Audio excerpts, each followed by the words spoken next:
Today we're just doing a little work on the Honda. We are realigning the steering wheel because it's crooked. Like, it's skew. This is a Dewalt impact wrench. It's a big boy.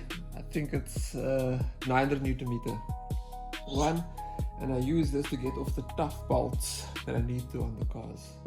So this is going to remove the steering wheel bolt for me, and then reinsert it, and it's got different speeds and different breakaways. So that's your breakaway bolt. You can see it's got 3 different speeds depending on how much torque you want to give it, and then that's your breakaway bolt.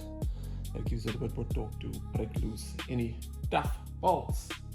So what I need to do is remove the steering wheel, and to do that I need to remove this cover. The battery is very importantly, battery needs to be disconnected. I'm sure there's hundreds of these videos on YouTube already. And this is the airbag connector. You're gonna have to unplug that first, and I think you pull it back like that and then it releases. And then there are 2 screws either side, one this side and one the other side, that I'm going to need to unscrew to get the steering wheel off. The one is right here, and it takes a Torx bit. Can't remember which size it is, but it takes a Torx bit. As you can see, that's the one screw, and there's one on the other end. This one's a bit more trickier because it's at an angle. It's actually not straight like the one on that side. And that's to keep the steering wheel, airbag and hooter sort of in place. So it's a bit more of a challenge.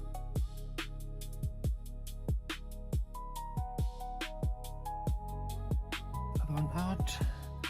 And then shoot them out. And then there's a clip for the hooter here. Press and get that out, and then shoot this way. Airbag, hooter, your hooter attaches there. This is the airbag. I put this insulation tape around here because the wire had a bit of a fray in it, so I just attached that to make sure that it doesn't short out anyway on this section. And here we go. So this is a 12. That's what we have to undo on the impact. This is your slip ring. That's where your hood and your airbag plugs into, and it moves with your steering wheel. And we have to get that undone and then get the steering wheel. Is it 12? Yeah. Keep it. That's loose. You can see the gun is quite powerful, so it does get it off. We don't take it off all the way.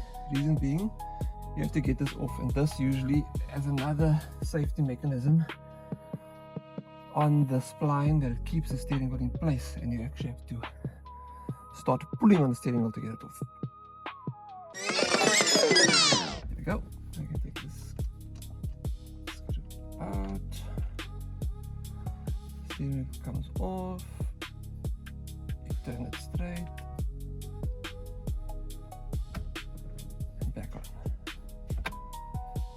And I'm hoping that's going to be the last time I have to take it off, because I want it as straight as possible, even if it's a little bit at an angle that irritates me. So I'm hoping that will allow it to be as straight as can be.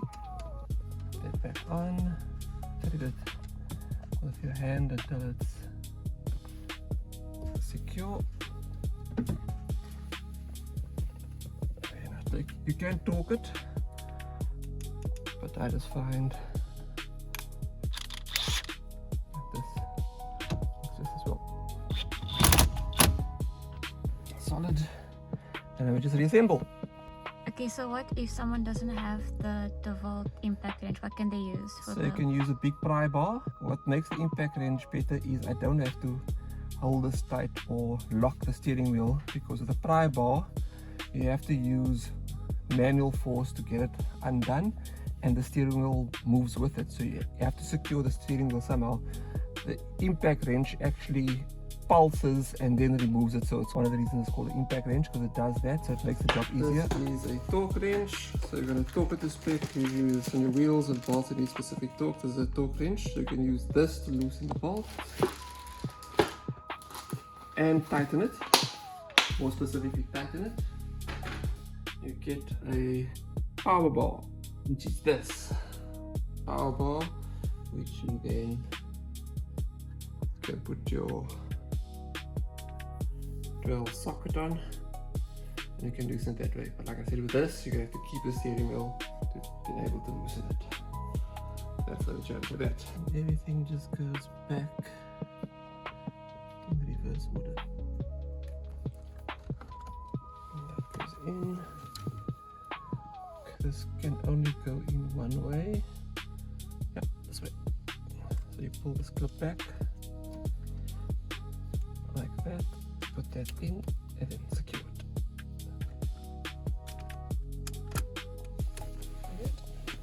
Simple as that. And then you just put the screws in.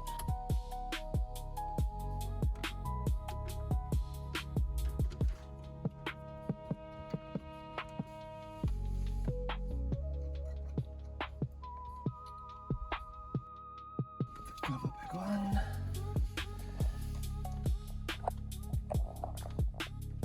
That's that. Done. That all aligned.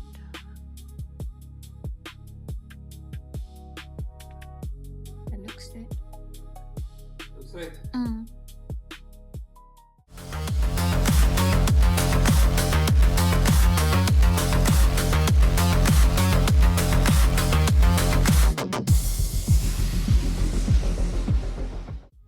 So this is the base coat paint that we got from Cape Auto Paints.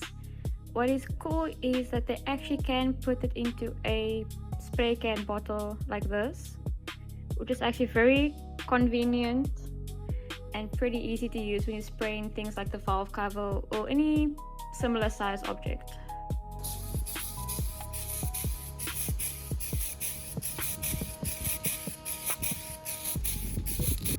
So this is the clear coat paint that we also got from Cape Auto Paints, and it is 2K as you can see here, which just means that it has a hardener in it, which is what you want for your valve cover since a lot of heat gathers.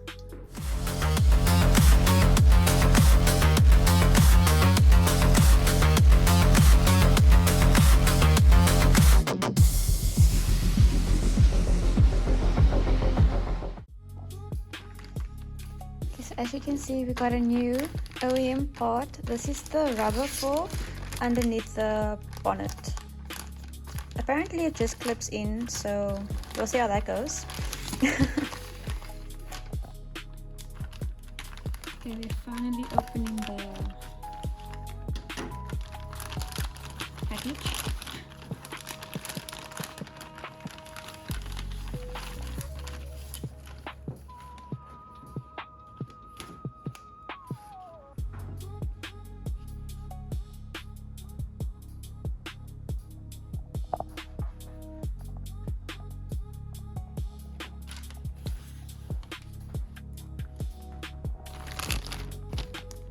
Straight from Japan.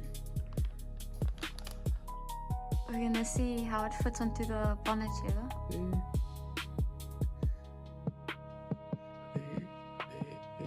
So it goes one by one.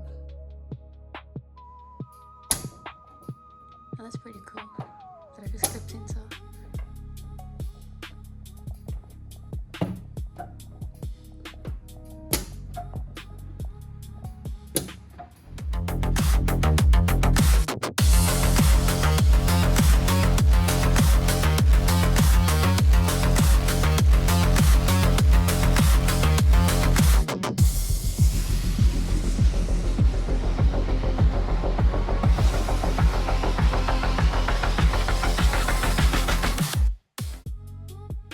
So as you can see, we already started taking off the stickers, and someone also got a bit ahead of himself, a bit impatient, so like some of the stickers are already gone, or the tape actually. But this is the first look after everything has been sprayed on.